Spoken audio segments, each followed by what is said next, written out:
આપણે ઘણા લોકોને ત્યાં આપણે લાઇટ રિપેરિંગ કરવા જઈએ. હું અત્યારે વાયરમેન છું, એટલે આપણે નાનું મોટું ફિટિંગ કરી જેવું કે લોકોના ઘરે લાઇટ ગઈ હોય કે ભાઈ થાંભલેથી શેડો હલી ગયો હોય એવું આપણે રિપેરિંગ કામકાજ કરતા હોય અને આપણે જે તે કાંઈ એનો ચાર્જ થાય એ આપણે ચાર્જ લેતા હોય.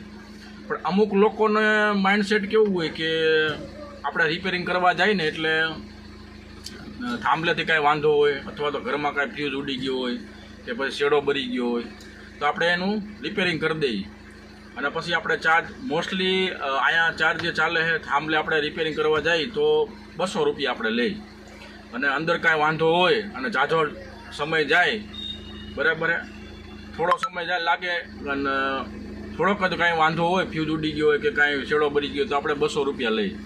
પણ કાંઈ ઇનકેસ એવો કાંઈ ફોલ્ટ આવ્યો હોય અને આપણે એનો ફોલ્ટ આપણે ગોતી અને વાર લાગે તો ભાઈ ચાર્જ વધી જાય, કારણ કે સમય વધી જાય તો ચાર્જ વધે અને કામે વધવાનું જ છે.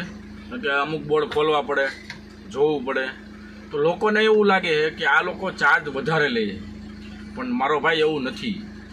અમે કોઈ એવા દાળિયા નથી બરાબર, અમે હે ને કારીગર છીએ, મતલબ અમે એક કલાકાર છીએ, મતલબ શેના તો કે વાયરમેનના.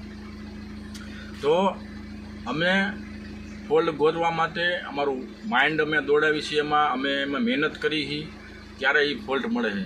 આ જેવા તેવાનું કામ નથી કે ફોલ્ટ મળી જાય બરાબર છે અને તમારું નુકસાન ન થાય એવી રીતના અમે વાયરિંગ કરી દઈએ.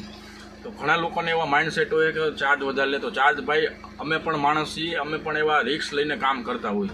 તો કોઈ પણને એવું હોય કે ભાઈ ચાર્જ વધારે તો ભાઈ એવું ન હોય, અમે અમારા કામ પ્રમાણે જ અમે અમારો ચાર્જ લઈએ છીએ, નથી અમે કોઈ વધારે ચાર્જ લેતા. તો આ વાતનું ખાસ ધ્યાન રાખજો અને